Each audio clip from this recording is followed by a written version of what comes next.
Hello dear student, आप सभी के चैनल में आपका स्वागत है। आज हम पढ़ने वाले हैं रीट एसएसटी में यूनिट 6 का टॉपिक जैव मंडल। जैव मंडल में से पिछली बार क्वेश्चन आया था कि पारिस्थितिक तंत्र में दूसरे से तीसरे पोषण स्तर तक ऊर्जा प्रवाह कितना होता है, तो उसका आंसर था 10% होता है। आज इसमें अपन पढ़ेंगे जैव मंडल में पारिस्थितिक शब्द का प्रयोग और इसके बारे में विद्वानों की अवधारणाएं, फिर अपन इसके प्रकार देखेंगे, फिर जैविक घटक आएंगे। तो आइए स्टार्ट करते हैं। आज का टॉपिक है जैव मंडल। जैव मंडल में पारिस्थितिक तंत्र का सबसे महत्वपूर्ण उल्लेख किया गया है और इस पारिस्थितिक शब्द का प्रयोग जो है वो सर्वप्रथम किसके द्वारा किया गया था, तो पारिस्थितिक शब्द का प्रयोग जो है वो सर्वप्रथम हेकल द्वारा 1869 में वनस्पति के क्षेत्रों के लिए किया गया था। आपसे पूछ लिया जाए कि पारिस्थितिकी शब्द का प्रयोग सर्वप्रथम किसके द्वारा किया गया था, तो हेकल द्वारा 1869 में वनस्पति के क्षेत्रों के लिए किया गया था। हेकल द्वारा जो पारिस्थितिकी अर्थात इकोलॉजी शब्द की रचना जो की गई थी वो कौन सी भाषा का शब्द था, ग्रीक भाषा के ओइकोस अर्थात आवास तथा लोगोस अर्थात अध्ययन को मिलाकर की गई हैं, जिसका संपूर्ण अर्थ क्या होता है, आवासीय अध्ययन, इकोलॉजी अध्ययन। तो हेकल द्वारा पारिस्थितिकी अर्थात इकोलॉजी शब्द की रचना ग्रीक भाषा के ओइकोस, जिसे आवास कहते हैं हिंदी में, तथा लोगोस अर्थात अध्ययन को मिलाकर की गई थी। फिर इसके बाद हमबोल्ट ने क्या बताया था, हमबोल्ट ने 1769 में बताया था कि पृथ्वी जड़ पदार्थ नहीं है, पृथ्वी जड़ पदार्थ नहीं है। और इसी के साथ कार्ल रिटर ने भी लिखा था कि पृथ्वी जो है वो धरातल पर विभिन्न तत्वों के स्थानिक वितरण में सामंजस्य होने के कारण होती हैं। कार्ल रिटर ने 1779 से 1859 के अपने समय काल के दौरान लिखा था, कार्ल रिटर ने, कि पृथ्वी धरातल पर विभिन्न तत्वों के स्थानिक वितरण में सामंजस्य होता है। जो पृथ्वी के धरातल पर स्थित विभिन्न तत्व हैं उनके स्थानिक वितरण में क्या होता है, सामंजस्य होता है।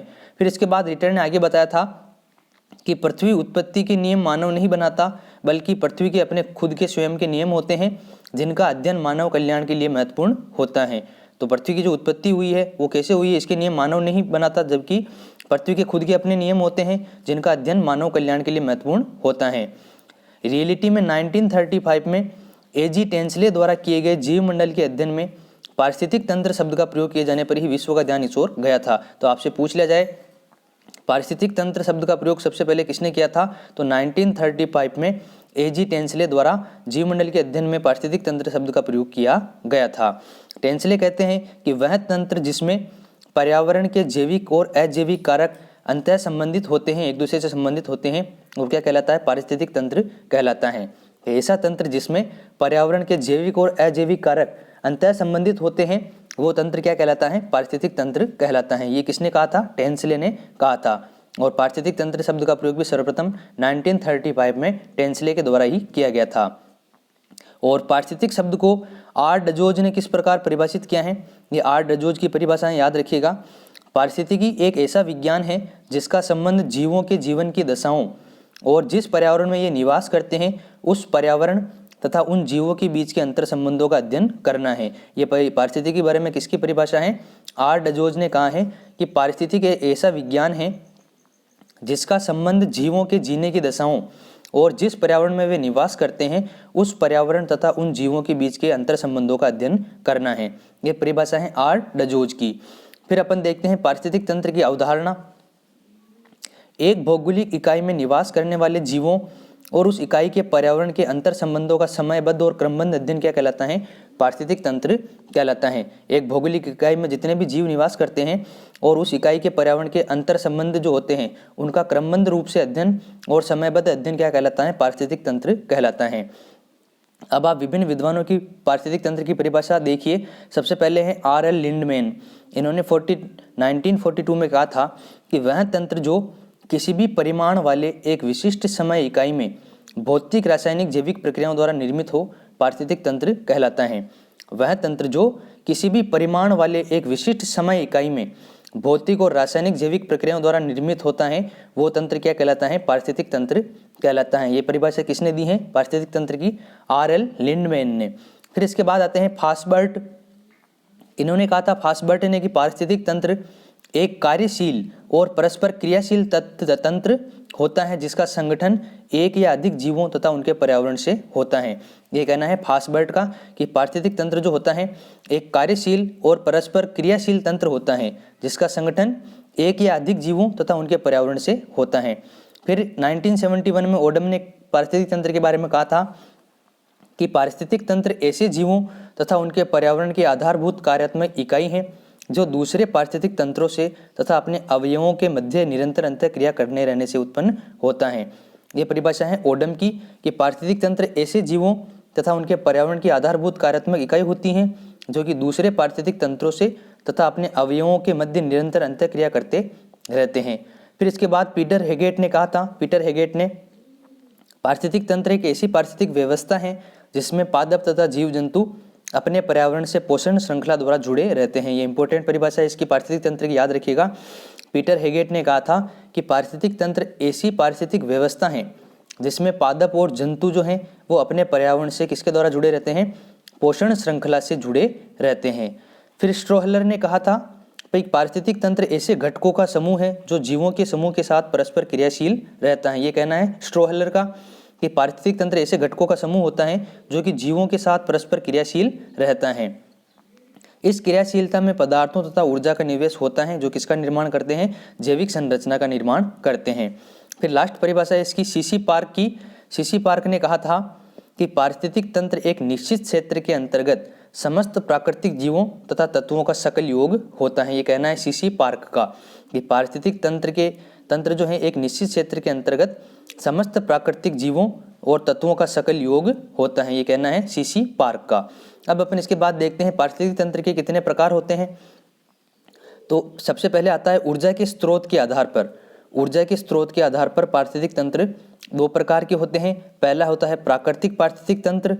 इसमें क्या आता है कि प्राकृतिक अवस्थाओं के विकसित पारिस्थितिक तंत्र को क्या कहा जाता है, प्राकृतिक पारिस्थितिक तंत्र कहा जाता है। और ये प्राकृतिक पारिस्थितिक तंत्र भी दो प्रकार का होता है, एक तो स्थलीय और दूसरा होता है जलीय। और स्थलीय प्रकार के पारिस्थितिक तंत्र में क्या आएगा, जंगल है, घास के मैदान है, नदी है, रेगिस्तान है, पर्वतीय क्षेत्र आदि शामिल होते हैं प्राकृतिक पारिस्थितिक तंत्र के स्थलीय पारिस्थितिक तंत्र में। फिर इसके बाद सामुद्रिक पारिस्थितिक तंत्र सबसे बड़ा और स्थायी पारिस्थितिक तंत्र होता है। सामुद्रिक पारिस्थितिक तंत्र जो होता है ये सबसे बड़ा और स्थायी पारिस्थितिक तंत्र होता है। आपसे पूछ लिया जाए तो याद रखिएगा कि सबसे बड़ा और स्थायी पारिस्थितिक तंत्र कौन होता है, तो सामुद्रिक पारिस्थितिक तंत्र होता है। मानव निर्मित या कृत्रिम पारिस्थितिक तंत्र दूसरा प्रकार है इसका। मानव निर्मित और अनुरक्षित तंत्र को क्या कहा जाता है, कृत्रिम पारिस्थितिक तंत्र कहा जाता है। जैसे मानव द्वारा क्या निर्मित किया जाता है, खेत है, पार्क है, रसोई उद्यान है, चिड़ियाघर है, एक्वेरियम है आदि। इसके बाद आता है आवास के आधार पर कितने प्रकार होते हैं पारिस्थितिक तंत्र के। आवास के आधार पर भी दो प्रकार होते हैं, स्थलीय पारिस्थितिक तंत्र और जलीय पारिस्थितिक तंत्र। फिर इसके बाद आता है उपयोग के आधार पर कृषि पारिस्थितिक तंत्र और अकृषित पारिस्थितिक तंत्र।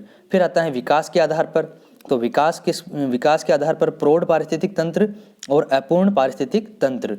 फिर इसके बाद मिश्रित पारिस्थितिक तंत्र और निष्क्रिय पारिस्थितिक तंत्र। ये चार प्रकार होते हैं विकास के आधार पर। फिर अपन बात करते हैं पारिस्थितिक तंत्र की संरचना कैसे होती है। सबसे पहले इसमें आते हैं जैविक घटक। जैविक घटक क्या होते हैं, किसी पारिस्थितिक तंत्र के समस्त जीवित जीव उस तंत्र के जैविक घटक कहलाते हैं। जो इस पारिस्थितिक तंत्र में जो भी समस्त जीव शामिल हैं वो उन जीवित जीवों का ही संगठन क्या कहलाता है, जैविक घटक कहलाते हैं। किसी पारिस्थितिक तंत्र के समस्त जीवित जीव उस तंत्र के जैविक घटक कहलाते हैं और ये सभी जीव विभिन्न पारस्परिक अंतःक्रियाओं द्वारा एक दूसरे से जुड़े हुए रहते हैं। अब आप जैविक घटकों के प्रकार देखिए कितने प्रकार के होते हैं। पोषण क्षमता के आधार पर जैविक घटक कौन कौन से होते हैं, तो सबसे पहले आता है स्वपोषी घटक जिन्हें प्राथमिक उत्पादक भी कहा जाता है, प्राइमरी प्रोड्यूसर भी कहा जाता है। स्वपोषी घटकों को सौर ऊर्जा से ये प्रकाश संश्लेषण की प्रक्रिया द्वारा तथा मृदा से जड़ द्वारा स्वयं अपना भोजन बनाते हैं तथा अन्य शाकाहारी जीवों के लिए भोज्य पदार्थ का निर्माण करते हैं। प्रकाश संश्लेषण में समर्थ हरे पौधे, लहरित शैवाल, प्रकाश संश्लेषी जीवाणु आदि क्या हैं, पारिस्थितिक तंत्र के स्वपोषी घटक हैं। ये स्वपोषी घटक के उदाहरण हैं हरे पौधे, लहरित शैवाल, प्रकाश संश्लेषी जीवाणु। तो स्वपोषी घटक में कौन कौन आ जाते हैं, सौर ऊर्जा से प्रकाश संश्लेषण की प्रक्रिया द्वारा और मृदा से जड़ों द्वारा ये स्वयं अपना भोजन बनाते हैं स्वपोषी घटक, और अन्य शाकाहारी जो जीव हैं उनके लिए भोज्य पदार्थों का निर्माण करते हैं। फिर इसके बाद आता है परपोषी घटक। परपोषी घटक कौन कौन से होते हैं, ये वे परपोषी सजीव घटक होते हैं जो कि स्वपोषित प्राथमिक उत्पादों द्वारा प्रदत्त भोजन ग्रहण करते हैं। स्वपोषी घटकों द्वारा जो भोजन का निर्माण किया जाता है वो कौन ग्रहण करते हैं? परपोषी घटक ग्रहण करते हैं। परपोषी घटकों द्वारा स्वपोषियों द्वारा निर्मित भोजन का उपयोग किए जाने के कारण इन्हें क्या कहा जाता है? कंज्यूमर अर्थात उपभोक्ता भी कहा जाता है। आहार ग्रहण करने की प्रक्रिया के आधार पर इन्हें परपोषी घटकों को 3 भागों में बांटा जा सकता है। पहले आते हैं मृतजीवी। मृतजीवी घटक जो होते हैं ये मृत पौधों और जंतुओं से प्राप्त कार्बनिक यौगिकों को घोल के रूप में ग्रहण करके जीवित रहते हैं। फिर आते हैं परजीवी, पैरासाइट। ये घटक अपने भोजन और जीवन निर्वाह के लिए दूसरे जीवित जीवों पर आश्रित रहते हैं। परजीवी नाम से स्पष्ट है, दूसरे जीवों पर निर्भर रहते हैं अपने खाने के लिए। फिर आते हैं प्राणी संभोजी, होलोजोनिक। ये घटक अपने मुख द्वारा आहार ग्रहण करते हैं। जैसे मानव है तो मानव सहित सभी बड़े जंतु जो हैं इस वर्ग में आते हैं, होलोजोनिक में।